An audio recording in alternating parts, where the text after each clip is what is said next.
Just now in the Oval Office, Trump is meeting with the president of South Africa. Have you seen this yet, Buck? Oh, yeah. He dimmed the lights in the Oval Office and played a 4.5-minute video of South African lawmakers demanding that white people be killed and their land be seized. And it is blowing up everywhere. As we speak, I am scrolling through to see how South Africa's leader responded.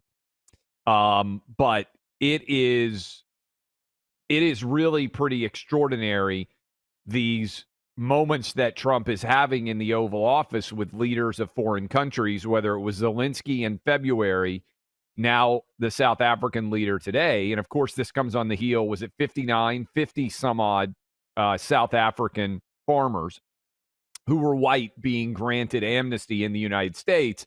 And everybody came out and said, oh my goodness, this is on the Democrat side unacceptable. And this has just happened. So we will pay attention to you. I just wanted to give you a heads up. Buck, this is something we've talked about quite a lot on the show, and it has not gotten very much attention. But remember, one of the CNN commentators said, why don't they just go back to where they're from? And many of these South African white farmers have been there for hundreds of years, some of them since the 1600s. And these were people that have been victims of violence at high levels. The Dutch East India Company land around the Cape of Good Hope around 1654. And the Dutch didn't displace, and there was no one there. Now, you could say there was somebody there in the land that is now currently South Africa. Yeah, but it was a sparsely populated land. Here's some things that people don't ever think about when they talk about this.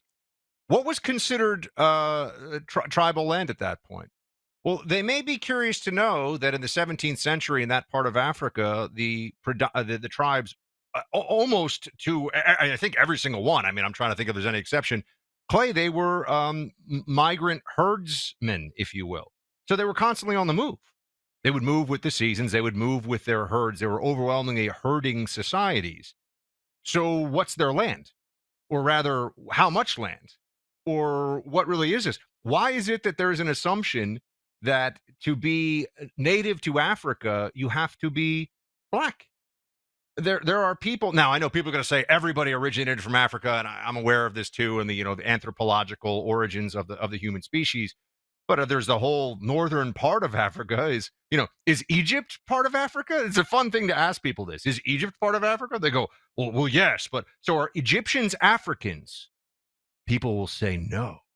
And you say, why is that the case? Of course they're Africans, right? Anyway, it's interesting the way these things are spoken about and talked about, because the storyline. Now, yes, was there a racist system of apartheid instituted that needed to be overturned? Absolutely. It happened, but they didn't overturn it with a system that was also not race, or rather that was not racist. They overturned it with a system that was explicitly racist. It just switched the direction of the racism. And what you see now with Trump showing everybody what's really going on is that the objection, Clay, we've been covering the immigration issue very closely. And I used to have these fights, and when I lived in D.C. for a couple of years, I was doing the show at the Hill. We'd have all these Democrats on. I would say these people are not asylum seekers. They say, yes, they are. They deserve their day in court. They deserve to present evidence to show. I'm like, these people are showing up with cue cards that say, in whatever language they speak, and by the way, I mean actual cue cards. They actually would have this written out sometimes. I have a credible fear of violence in my insert the blank country. And that was how you pass a credible fear test. Clay, I bring this up because all the media are assuming that these 50 migrants that we've taken in from, legally taken in from South Africa, are not deserving of asylum. They have no idea. None of these people have they haven't looked into their individual cases.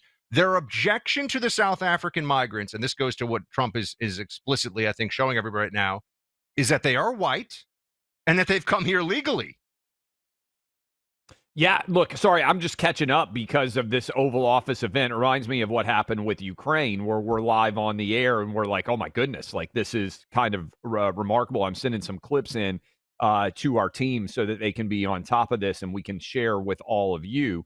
Look, this is, I think, significant. So you might say, okay, why does this matter, right?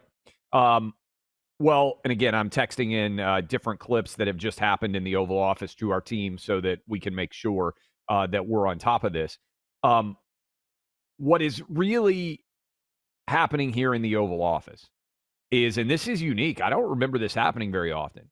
Trump has decided that one of the best ways he can dominate the news cycle and force the media to talk about what he wants them to talk about is do it while you have these gatherings with foreign leaders in the Oval Office, which are traditionally just kind of banal. There's not a lot of news that comes out of them. They talk about how much they like each other, and it's a kind of a grip and grin handshake style event.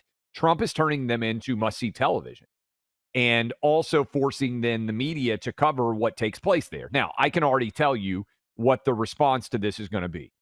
Oh, Trump only cares about violence in South Africa when it impacts white people, right? And they're going to say, well, yes, there is violence against white people in South Africa, but South Africa has huge rates of violence overall, and black people are actually much more likely to be victims of violence in South Africa, which is true because they're the majority of the country. But I'm just telling you what the talking points will be in response to this. But let's keep digging into this, right? Let's keep having this fight with them because they're wrong, and so they'll lose. The more that's exposed, the more that is known about this, the weaker the Democrat position becomes, which is true of almost every Democrat position, I think.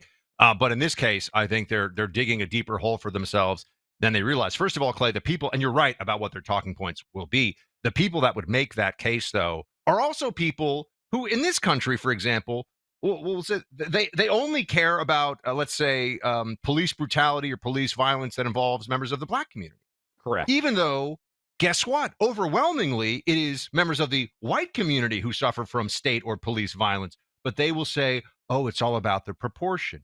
Okay, well, then let's take a look at the proportional violence in South Africa. And let's also take a look at the reason, the motive for that violence. And it is in many cases explicitly anti-white, and it is encouraged by the state. So the people who are objecting to the South African migrants, when they apply a similar framework of state violence, racism in this country, you can see they actually have no principles to work on whatsoever. It's only what happens here and what happens there they view as totally irrelevant comparisons when they're actually very apt comparisons.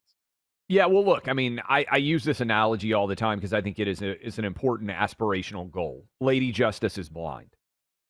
Go look at any example. I have heard you say that before. You've heard me say it, but I think it's such an important example to use because it's an aspirational goal for all of society, that we would weigh guilt or innocence based not in any way on what the race or gender or ethnicity or religion or sexuality is of the accused, that we would just look at the facts. And in many ways, what happens is we swung right from, admittedly, racism against minorities to racism is okay in favor of minorities to make up for racism in the past. And we skipped right over trying to have fair and impartial application of justice. Well, you're hitting on the critical principle that is so upsetting. So there's the immigration component of this, right? Which is America shouldn't take in any white people really as immigrants, period. I mean, that's what the Democrats actually want. Democrats believe that a less white America will inherently be a more just America because it is the white people in America who do all the oppressing, right? If you actually take their so they think that a more just America must be a less white America. That is a left-wing Democrat belief. So that's on the immigration piece, Clay. But the other piece, which is what you just touched on, is in South Africa, you have a dead to rights case of black racism against white people as a matter of law, as a matter of policy, and as a matter of day-to-day life. Well, if it's possible there, doesn't that go against the narrative in this country of only white people can be racist? Yes. It destroys That's why it. they get so upset. This is what I would say is a foundational idea that I would encourage all of you to contemplate if you haven't already come to the conclusion. White, black, Asian, and Hispanic people can all be racist.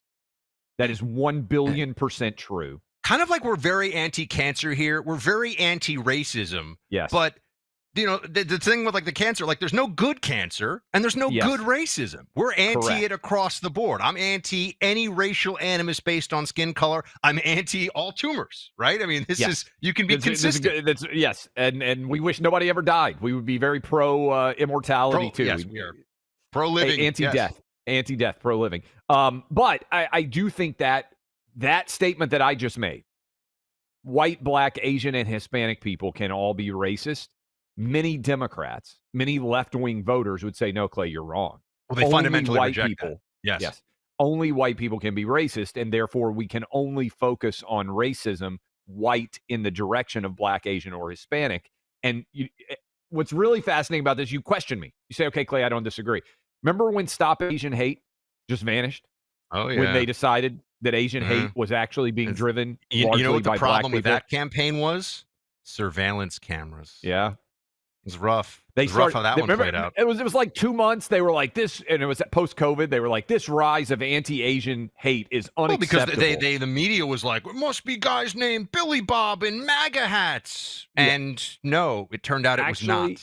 Mostly black guys beating up innocent Asian people, and they were like, oh, well, Asian hate's really not that big of a deal. And look, hate is wrong. Racism is wrong, but it can run in many different directions, be condemned everywhere. By the way, this is interesting too. Trump, I don't know that I've ever seen a president who loves athletes more. He's got Ernie Els and Retief Goosen, two famous South African golfers, with him in the meeting. And Ernie Els and Retief Goosen have spoken out to say they want to see the country flourish, but they have to end racism in the country in order for that to happen. So these are two white golfers who many of you out there who are golf fans will know very well. Ernie Els, Retief Goosen, both major winners in the PGA Tour. This goes into Clay. This is another moment where Trump is forcing the Democrats. It's like the MS-13 guy, and that we're all supposed to care so much that he was deported. The bad guy. Trump is forcing the Democrats here because he knows how they think to defend the indefensible, which is the policies right now of South Africa. They are morally and intellectually indefensible if you're anti-racism. Yes. And it's an example of moving from apartheid, which was wrong, to now a new form of racism, which is white no longer being in the control of the government. I think they're 7% of the population. I would also point out, and being discriminated against by the majority black ruling class now, I would also point out Elon Musk is South African. So I think I would bet that one reason Trump has become more aware of this is that Elon Musk has been outspoken about what he has seen in his country. And I think Trump has certainly become aware of it in a way that he might not have. Think about how powerful the narrative really is that's been sort of foisted on everybody in this country. Can you say, if you walk into a room, you're like, Elon Musk is an African, do people think that you're, that's weird? There's automatically, right? You say it and they go, whoa, what do you mean? So there are land masses that are only for certain, like massive land masses that are only for people of a certain skin color. Is that the position that they take? But that is the position that Democrats take. Elon Musk is factually the most successful African American in the history of the United States. He's the most successful African American in the world. Yes. Maybe the most successful African American in the history of Africa existing as we know it in civilization. Certainly he's up near the top of the list. Maybe they'll make a statue to him in the new African American Museum going up on the National Mall.